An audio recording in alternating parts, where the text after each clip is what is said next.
जय शनिदेव गुरुजी। जय शनिदेव पुत्र।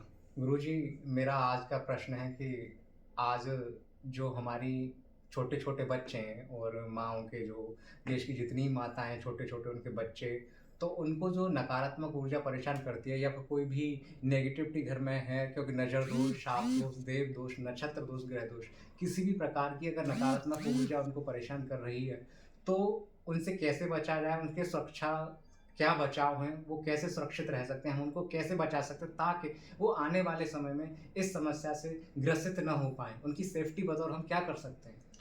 बेटे, मैं आपको बताता हूँ कि ये संसार में जो छोटे बच्चे हैं वो जो नीले हो जाते हैं, ऐंठ जाते हैं उनके हाथ पैर, जी।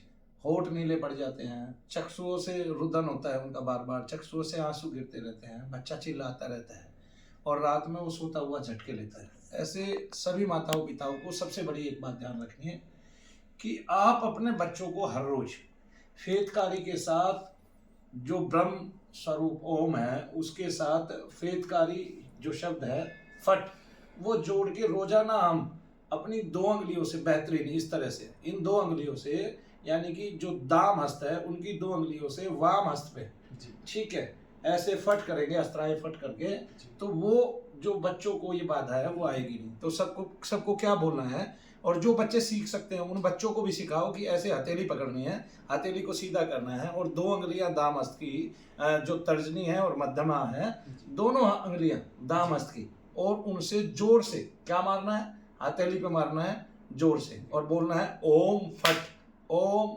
फट, ओम फट। इससे क्या होगा कि बच्चों को नजर भी नहीं लगेगी आपके, क्योंकि फेतकारनी जो माता है उनकी रक्षा करेंगी, सुरक्षा करने की। फेतकारनी जो है साक्षात ब्रह्म स्वरूप है और वो ब्रह्म की शक्ति है, ठीक है, और वो ऐसी शक्ति है कि एक बार उसका कवच बना और फिर आपको दुनिया में कोई इस विद्या में हरा नहीं सकता, कोई दुनिया में ये विद्या आप पे लागू नहीं कर सकता, आपके बच्चे को कोई नजर तक नहीं लगा सकता।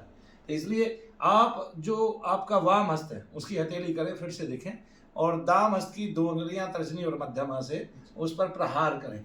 ओम फट, ओम फट, ओम फट। इसके ब्रह्मा ऋषि हैं, गायत्री छंद है। प्रत्येक व्यक्ति इसको कर सकता है और अपने बच्चों को सुरक्षित करता है।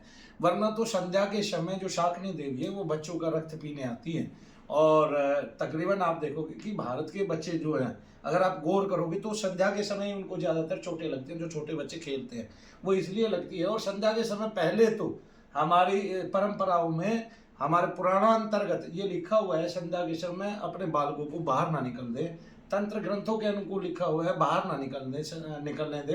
कुछ काल तक माताएं अपने बच्चों को संभाल के रखती हैं जब तक वो 2-4 साल के नहीं हो जाते या बड़े नहीं हो जाते, और उन बच्चों की सुरक्षा करें 10-11 साल तक, 10-11 वर्ष तक, 7-8 वर्ष तक तो करें, तो उनको संध्या के समय बाहर खेलने ना जाने दें। तो इसलिए जो है ये संध्या का जो काल होता है इसमें शाकनी देवी प्रभावित हो जाती है, और वो जो है वो केवल बच्चों पे प्रहार करती है, कष्टदायी होती है, उनकी कृत्याएं भी बच्चों पे प्रहार करती हैं इस तरह से। तो प्रत्येक व्यक्ति को, प्रत्येक जनमानस को चाहिए कि अगर वो हिंदुस्तान में पैदा हुआ है तो उसको सनातन विद्या के अनुकूल, जिनके ब्रह्मा ऋषि हैं, ओम जो स्वयं बीज है, और जो ओम है वो अग्नि, वायु और भगवान सूर्य का तेज है, और जब आप उससे फेतकारनी करते हैं, यानी कि 2 अंगुलियां लेके मध्यमा और तर्जनी लेके और उससे वाम हस्त पर प्रहार करते हैं, तो इससे जो शब्द उत्पन्न होता है फट का, वो केवल मारण क्रिया में होता है, मारण।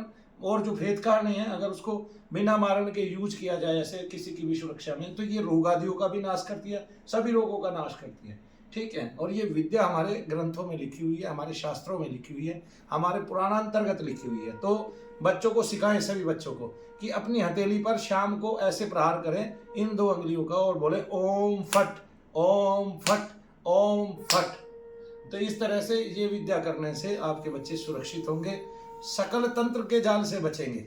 और उनको जो ये कमेड़े आते हैं जो बच्चों को बोलते हैं, फिर उतारा करते हैं माताएं, कुछ कुछ पैसे रखती हैं, और बच्चों को भी कई बार जो है भिन्न भिन्न प्रकार की बीमारियां नजर आती है, वो सब खत्म हो जाएंगी और वो सुरक्षित होंगे तंत्र से, काले जादू से, किसी की नज़र से, किसी भी दोष से।